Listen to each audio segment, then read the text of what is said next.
Es de mucho agrado con nosotros en el día de hoy. Se encuentra el doctor Valenzuela, gran economista, una persona que, pues bueno, hablando así fuera de cámara, tras bastidores, pues pude ver cómo maneja bien esto de lo que es las bolsas, la economía, cómo está parada de frente ahorita en el mundo. Bueno, bienvenido, ¿cómo está, doctor? Vale, muchas gracias, Edwin, y muchas gracias a todos los que nos están viendo a través de todos los medios. A ver, la realidad es que creo que justamente la palabra clave que vos mencionaste y a lo que tuve oportunidad de hacer en estos últimos 20 años es adquirir mucha experiencia, porque nací en el norte de Argentina y al nacer en una zona periférica de un país en donde estaba muy lejos de la parte central, que era Buenos Aires, me obligó a entender lo que pasaba originalmente en mi país de una forma distinta. Creo que si hubiera nacido en Buenos Aires, hubiera tenido otro planteo desde hasta el punto de vista cultural. Al haber nacido en el norte de Argentina, me identifiqué mucho con los orígenes de mi familia. Los orígenes implicaban ser parte chileno, parte peruano, parte español, o sea, una mezcla de razas que se iban dando. Y eso me generó también de que quiera salir a conocer Latinoamérica y a caminar Latinoamérica. Y lo segundo que habías mencionado, decías que, bueno, que yo tenía cierto expertise en temas económicos, y yo te decía, quizás lo logré a partir del hecho de que originalmente no estudié economía, sino que estudié Derecho. Mira qué bien. Y por estudiar Derecho, cuando empecé a leer sobre temas económicos, hice desde el desconocimiento y desde no entender. Entonces yo siempre lo que me planteé es quiero que me expliquen de una forma en que yo pueda entenderlo.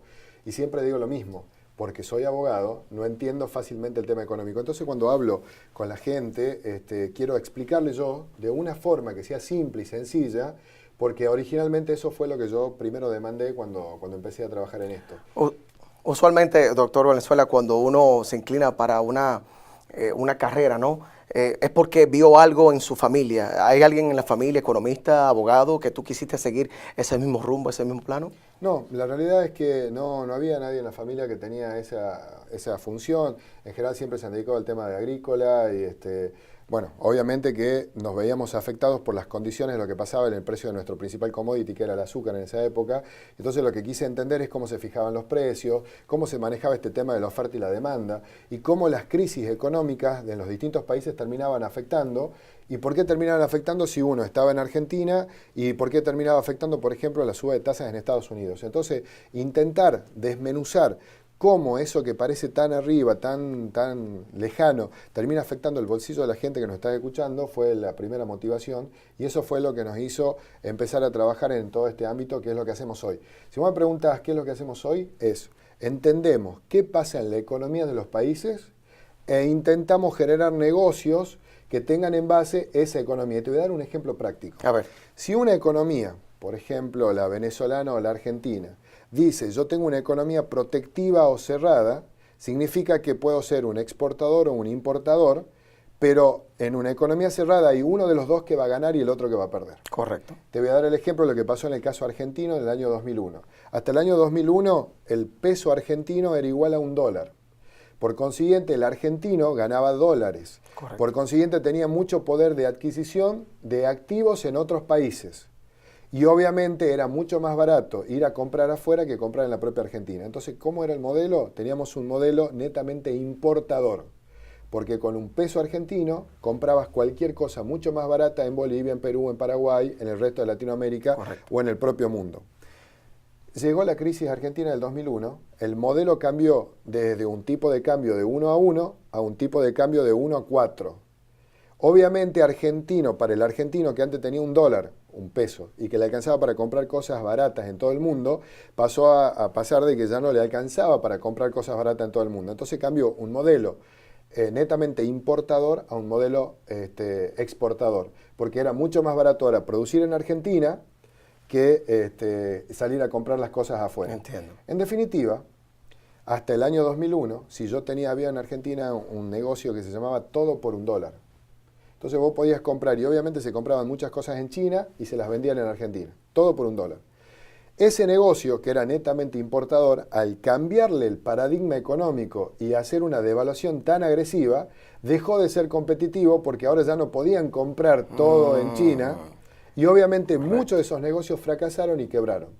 Lo que nosotros hacemos en la compañía es entender cómo se puede llegar a mover las variables económicas en el mundo y generar dinero o cambiar modelos de negocios, porque no siempre el negocio que es hoy es válido para mañana, porque las circunstancias pueden cambiar. Es muy interesante lo que me está diciendo, y de verdad que pues me gusta cómo lo descifras bien esto de la economía, pero cuando mencionas el 2001, me llevaste al 9/11, las Torres Gemelas, y yo sé que tú manejas muy bien este tema.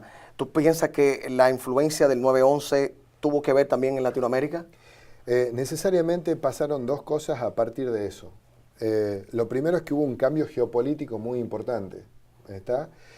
Eso generó un impulso económico internacional por este cambio geopolítico que se dio, y eso implicó un viento de cola en donde los precios de los commodities empezaron a subir lentamente.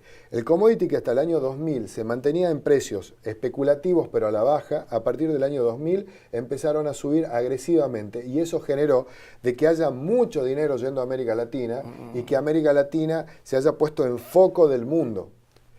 Y después se dio la segunda circunstancia, que es el segundo gran momento que se da en la década del 2000, que es, el primero es el cambio geopolítico de las Torres Gemelas, y el segundo es el cambio geoeconómico, cuando en el 2007 entramos en la crisis de las hipotecas subprime y descubrimos que ya ningún lugar es seguro, y entonces, frente al hecho de que ningún lugar sea seguro, los ojos del mundo se pusieron sobre América Latina nuevamente para decir, ¿dónde están los negocios de economía real? ¿Dónde están los commodities que tanto suben el precio? ¿Quién los produce? ¿Dónde se produce el cobre? Chile, gran productor de cobre, y Antofagasta produce 3 libras de cada 10 que se negocian en el mundo. Vamos, si queremos cobre, vámonos a Chile. ¿Dónde está la soja? ¿Dónde está el trigo? ¿Dónde está el agua? Bien, vamos todo a América Latina. Y además había un activo, y yo lo pongo entre comillas con la palabra activo, que era un intangible que tenía América Latina, y que eran los 600 millones de habitantes que estaban mejorando su perfil económico y que cambiaban su perfil de consumo.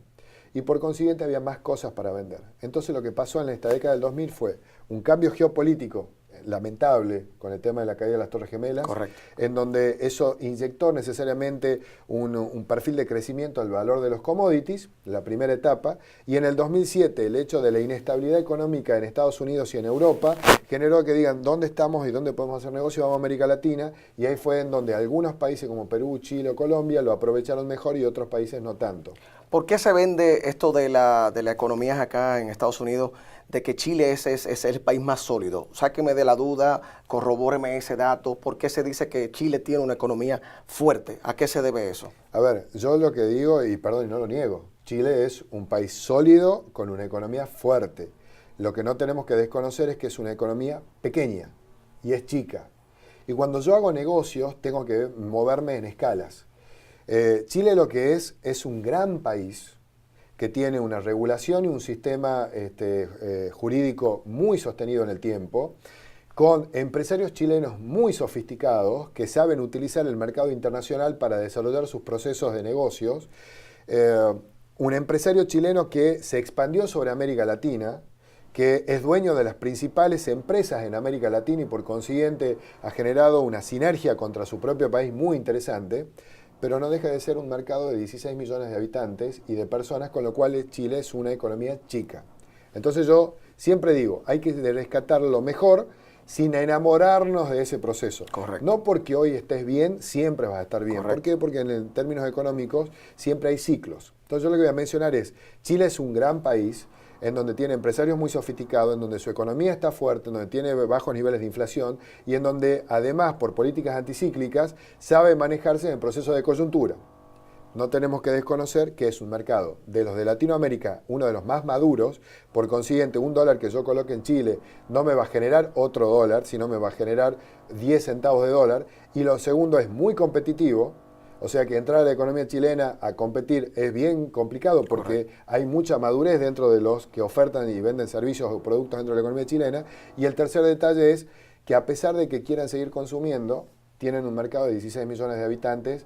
Por consiguiente, yo diría, ese es tu margen. ¿Cuánto venís creciendo en términos vegetativos a nivel poblacional? Ahora bien, lo que sí ha resultado muy interesante del empresario chileno es que, habiéndose dado cuenta de esta debilidad, lo que dijo fue: salgamos a conquistar América Latina, y los empresarios chilenos son los principales dueños de empresas argentinas, en donde sumaron 44 millones más de habitantes. Correcto. Son dueños de empresas en Perú, en donde sumaron 30 millones de habitantes. Y esa es la forma que vos tenés de expandirte. Y un poco, hablando desde donde estamos acá, de este programa, en Unicaribe, lo que yo les propongo siempre a los latinoamericanos es: aprovechemos el momento, seamos los propios latinos los protagonistas del éxito económico, ya que el mundo nos está mirando, y hagamos, como quizás pueden haber hecho los chilenos, es no pensemos solamente en la región en donde nosotros estamos, sino que veamos todo nuestro continente como una opción de negocios, porque eso además nos va a permitir aprovechar las distintas asimetrías que hay entre los distintos países. ¿Cómo ves a Brasil, doctor? Brasil que se está expandiendo en cuanto a tecnología, la red 4G, en esto de la cuestión de los smartphones y su economía sólida. ¿Cómo ves a Brasil en 2013? Lo primero que tengo que contarte es que cuando yo voy a los foros económicos internacionales, lo primero que dicen es que mal que está Brasil.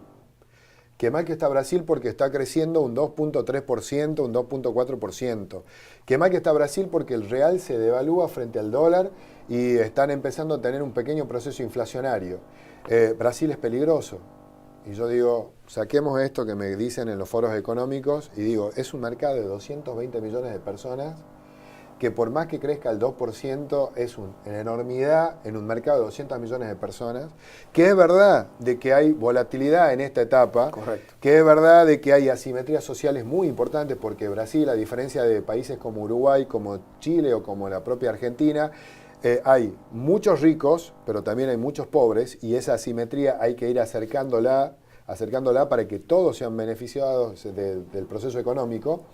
Pero Brasil es un gran país, es una de las economías que va a traccionar el mundo, ya lo está haciendo, pero desde América Latina es una de las economías que va a traccionar el mundo. Y yo siempre digo esto, nosotros tenemos que agradecerle a Brasil que América Latina se haya puesto en ojos del mundo, porque para muchos que están sentados en Nueva York o en el propio Miami o en la propia Europa, cuando ven el negocio sobre América Latina, dicen, está Brasil.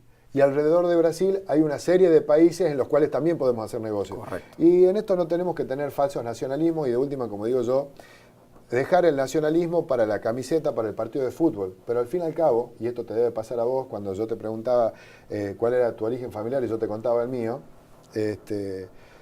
para el gringo neto americano o para el europeo somos todos latinoamericanos. Correcto. No hay mucha diferencia entre argentino, correcto, venezolano, dominicano y demás. Somos todos latinos. Así es. Y hasta históricamente había 3 virreinatos que eran los que nos nucleaban a todos. Entonces no deberíamos tener tantas divisiones, sino empezar a aprovechar los que nos entrega cada país y las potencialidades que tiene cada país. Pienso igual que usted, maravilloso. Doctor, viendo una Latinoamérica como está ahorita, ¿cómo usted la ve en digamos, en un 2015, 2020? ¿Cómo ve a Latinoamérica? Bien, compleja, y te voy a contar por qué la veo compleja. Porque de la misma forma que te dije que desde la década del 2000 hasta el año 2010, nosotros nos dedicamos a crecer. Y además de crecer, veníamos creciendo sostenidamente y los precios de nuestros activos y nuestras principales cosas con las que mercadeamos en el mundo venían creciendo sostenidamente. Más allá del 2007 y la especulación propia de lo que pasó, ese temblor que pasó, también tengo que aceptar que tenemos 2 condimentos en estos años que son complejos. El primero es que el hecho de que la Reserva Federal Americana diga que en el corto plazo va a haber una suba de tasas, eso necesariamente implica que haya mucha volatilidad en el precio de los activos que fundamentalmente América Latina comercia. Y esa volatilidad necesariamente se transfiere a nerviosismo. Y cuando hay nerviosismo, dejamos de consumir. Y cuando dejamos de consumir, las economías se empiezan a desacelerar.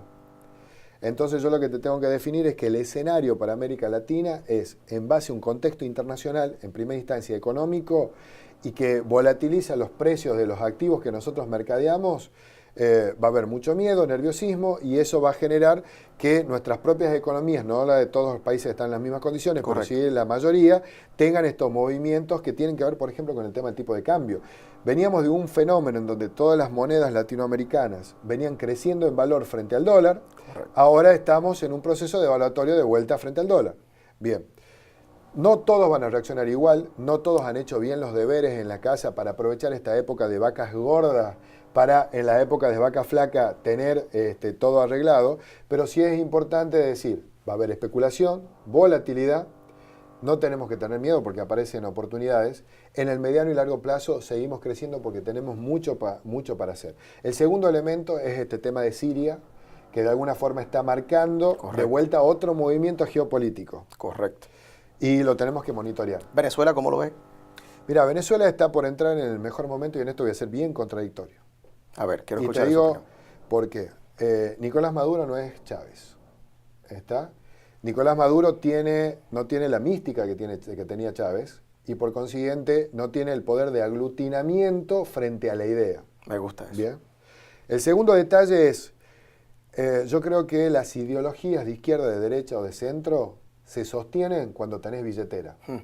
¿Está? Correcto. Y el mejor ejemplo de esto te lo puedo plantear con algo que yo siempre marco. Yo estoy enamorado de Bolivia. Y Bolivia, con el presidente Evo, parecía que era muy de izquierda. Y su discurso es muy de izquierda. Y te aseguro de que ingresó mucha gente en este proceso de inclusión social al proceso económico. Sin embargo, Bolivia me muestra números que parecen una economía netamente capitalista. Mira qué bien. Te voy a dar un ejemplo. Bolivia se endeuda en el mundo al 5% anual. ¿Está? Y el mundo quiere comprar activos americanos. Perdón, Goldman Sachs fue el que estructuró el proceso de endeudamiento de Bolivia. Bolivia entrega créditos hipotecarios a la gente que quiere consumir a 30 años al 5% anual, que en términos de economía latinoamericana es lo más barato que hay, inclusive es más barato que en Chile. Wow. Están ahí. Pero sí es definitivamente más barato que en Perú, que es la economía que está de moda. Entonces yo digo, ¿es un presidente de izquierda, un presidente capitalista? No, es un presidente al cual la economía y la coyuntura económica lo ayudó y por consiguiente puede sostener ideas. Volviendo al tema de Venezuela. 7 millones de votos contra 6 millones de Capriles. 6 millones que no eran de Capriles, eran 6 millones en contra de Maduro o en contra del chavismo. Correcto. ¿Está? Bien. Pero esos 6 millones de personas que han votado en contra del modelo son las que lo tienen o lo van a obligar en el corto plazo a Nicolás Maduro a tener que sentarse a una mesa de diálogo. Por consiguiente, el fenómeno de instalación de idea y de modelo político, y no estoy hablando de modelo económico, el modelo político fundamentalmente es para ponerse a discutir, porque implica de que tengo que sentarme a coordinar para poder gobernar mis estructuras. Y a eso agregarle la volatilidad en el precio del petróleo.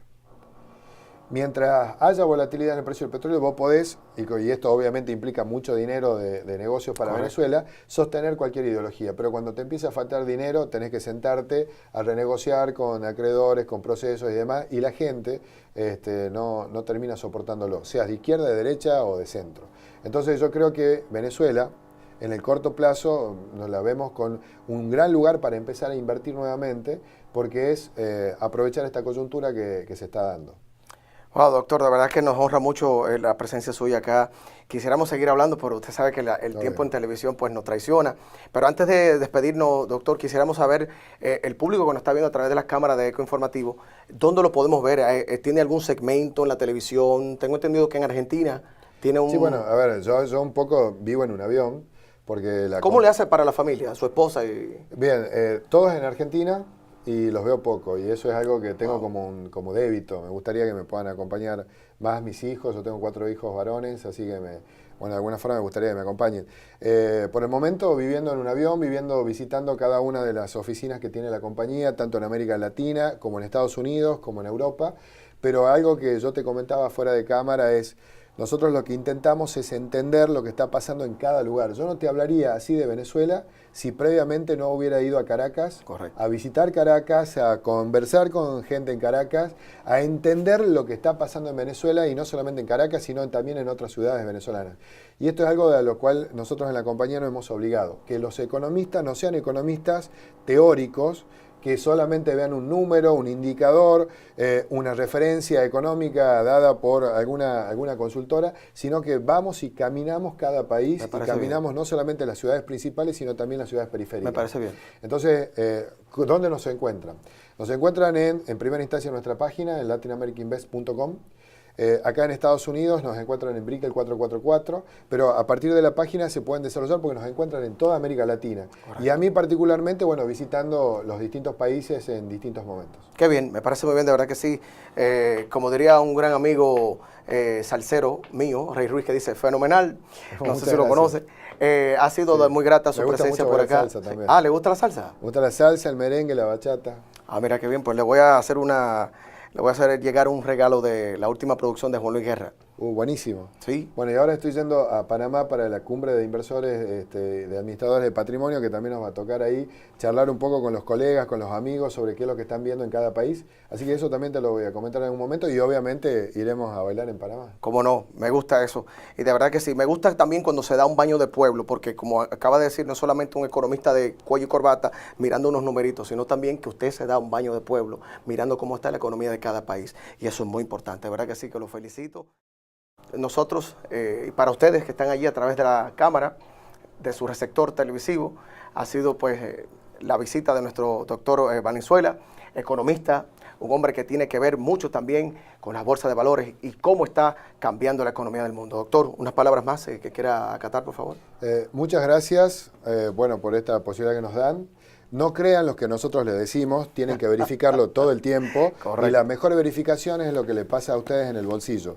Y la última es, piensen como latinos, pero para el mundo. Por más que vivan en Estados Unidos, en Venezuela, en Argentina o en Chile, el desafío que les doy es que piensen aprovechar este gen latino, esto que nos hace tan distintos, pero también nos hace tan especiales, para generar negocios en su país y en otros países, porque al fin y al cabo terminamos siendo todos ciudadanos del mundo. ¿Cómo no?